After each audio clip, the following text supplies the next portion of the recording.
తాకట్లో ఉన్న మీ బంగారాన్ని విడిపించి ఆ రోజు ఆన్లైన్ రేటుకి కొంటాం. Sharma gold company.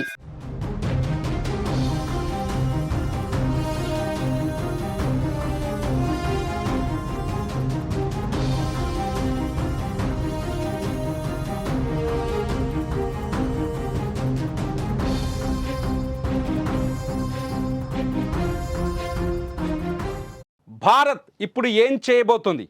పాక్ మొదలుపెట్టింది యుద్ధాన్ని. ఇప్పుడు భారత్ ఈ యుద్ధానికి ముగింపు ఎలా ఇవ్వబోతుంది? ఇప్పుడు దేశవ్యాప్తంగా ఇదే చర్చ జరుగుతుంది. ఎప్పుడైతే పాకిస్తాన్ దొంగ దెబ్బ కొట్టడం మొదలుపెట్టిందో అప్పుడే భారత్ దాన్ని తిరిగి ఎదురు దెబ్బ కొట్టింది. కానీ నెక్స్ట్ స్టెప్ ఏంటి అని ఆలోచిస్తున్నట్టుగా తెలుస్తుంది. ఉదయమే కేంద్ర రక్షణ శాఖ మంత్రి రాజ్నాథ్ సింగ్, అట్లాగే సిడిఎస్ అనిల్ చౌహాన్తో సహా త్రివిధ దళాల అధిపతులతో రక్షణ మంత్రి కీలక భేటీ నిర్వహించారు ఢిల్లీలో. తరువాత అడుగు ఏంటి అన్నది ఈ భేటీలో చర్చించినట్టుగా తెలుస్తుంది. భారత్ ఒకవేళ ముందడుగు వేస్తే సరిహద్దు దాటి ముందుకు వెళదామా అని భారత ప్రభుత్వం ఆలోచిస్తున్నట్టుగా కొంత సమాచారం తెలుస్తోంది. సరిహద్దు దాటడం అంటే ముందు పీఓకేలోకి అడుగు పెట్టి సరిహద్దు దాటి పాకిస్తాన్ని ఎదుర్కోవాల్సిన అవసరం ఉంటుందా అనే చర్చ జరిగినట్టుగా తెలుస్తుంది. సిడిఎస్తో పాటు త్రివిధ దళాల అధిపతులు ఈ సమావేశానికి హాజరు కావడంతో భారత్ మరో కీలక అడుగు వేయబోతున్నట్టుగా సమాచారం అందుతుంది. ఇప్పటికే రాజస్థాన్, జమ్మూ కాశ్మీర్, గుజరాత్ అలాగే పంజాబ్ రాష్ట్రాల్లో హై అలర్ట్ కొనసాగుతుంది. ఈ 4 రాష్ట్రాలు పాకిస్తాన్ బార్డర్కి చాలా దగ్గరగా ఉంటాయి. ఈ 4 రాష్ట్రాలతోనే భారత్ పాకిస్తాన్ బార్డర్ని షేర్ చేసుకుంటుంది. ఈ రాష్ట్రాల్లో పాకిస్తాన్ ఉదయం కూడా ఈరోజు ఉదయం 4:30కు కూడా దాడులు జరిపినట్టుగా కొంత సమాచారం అందుతోంది. మోటార్లతో దాడి చేసినట్టుగా, ఫైరింగ్ చేసినట్టుగా కొంత సమాచారం అందుతుంది. ఇటు ఎల్ఓసి దగ్గర కూడా ఉదయం ఫైరింగ్ జరిగింది. ఈ ఫైరింగ్ని తిప్పుకొట్టే క్రమంలో భారత ఆర్మీ పాకిస్తాన్కి సంబంధించిన ఆర్మీ పోస్టుని లేపేసింది ఒక్క బాంబు దాడితో. సో ఎల్ఓసి దగ్గర కూడా, ఎల్ఓసి అంటే ఇది పాక్ ఆక్రమిత కాశ్మీర్కు మధ్యలో ఉంటుంది. ఈ ఎల్ఓసి దగ్గర కూడా ఉద్రిక్త వాతావరణం కనిపిస్తుంది. ఈ నేపథ్యంలోనే పాకిస్తాన్ కెలికి కయ్యానికి వస్తున్న సందర్భంలో ముందడిగి ఎలా వేద్దాం, ఎటువైపు అడుగులు వేద్దామని భారత ప్రభుత్వం ఆలోచిస్తున్నట్టు తెలుస్తోంది.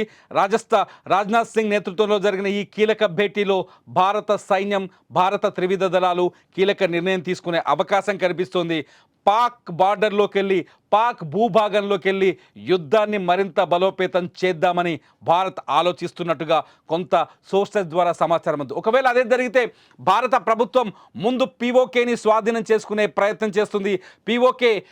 పీఓకేలో అడుగుపెట్టి, ఎందుకంటే భారత్కి అత్యంత ప్రమాదకరమైన ప్రాంతంగా మారింది పీఓకేలో ఉన్న ఉగ్రవాదులు. ఎందుకంటే మొన్న ఆపరేషన్ సింధూర్ మొదటి దాడి కూడా పీఓకేలోనే జరిగింది.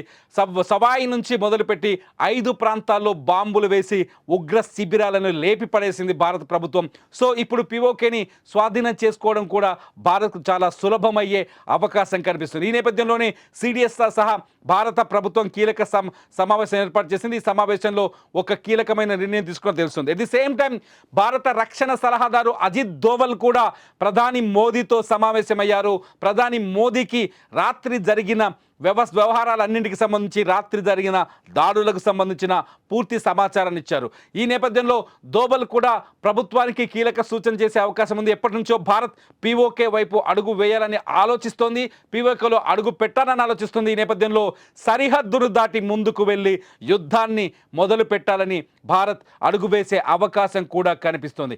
ఒకవేళ సరిహద్దును దాటితే పీఓకేని స్వాధీనం చేసుకోవడానికి భారత్ ఏమాత్రం వెనకడుగు వేసే అవకాశం అయితే కనిపించట్లేదు. మొదటి నుంచి దేశ ప్రజల ఆలోచన కూడా అదే.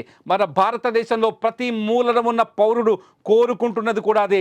పీఓకేని, మన కాశ్మీర్ని మనం తిరిగి స్వాధీనం చేసుకుందామని ప్రతి భారత పౌరుడు కోరుతున్నారు. ఇటు బలూచిస్తాన్ కూడా పాకిస్తాన్ పైన ఇదే సమయంలో దాడులు చేస్తుండటంతో పీఓకేని స్వాధీనం చేసుకోవడం భారత్కి చాలా సులభమయ్యే అవకాశం కనిపిస్తుంది. At the same time London, America లాంటి దేశాలు, బ్రిటన్, అమెరికా లాంటి దేశాలు కూడా పీఓకేని భారత్ స్వాధీనం చేసుకునే అవకాశం ఉందని అంచనా వేస్తున్నాయి. ఇటు ఆఫ్ఘనిస్తాన్లో ఉన్న తాలిబాన్ ప్రభుత్వం కూడా భారత్కి మద్దతిచ్చేందుకు రెడీగా ఉంది. ఇటు చైనా, ఇలాంటి పాకిస్తాన్ మిత్ర దేశాలు కూడా వెనకడుగు వేసిన ప్రస్తుత పరిస్థితుల్లో పీఓకే వైపు భారత్ అడుగుపెట్టే అవకాశం కనిపిస్తుంది. పీఓకే వైపు భారత్ ముందుకెళ్లే అవకాశం కనిపిస్తుంది. ఏదేమైనా సరే సరిహద్దులు దాటి ముందుకెళ్లే ప్రయత్నంలో ఉంది భారత్ అని అర్థమవుతోంది. ఒకవేళ ఈ రోజు జరిగిన రాజ్నాథ్ సింగ్ నేతృత్వంలో జరిగిన ఈ కీలక సమావేశంలో భారత్ పీఓకే వైపు అడుగులు వేస్తే ఎలా ఉంటుంది? మరి మీరేమనుకుంటున్నారు? ఈ వీడియో కింద కామెంట్ చేయండి. చూస్తూనే ఉండండి సుమన్ టీవీ.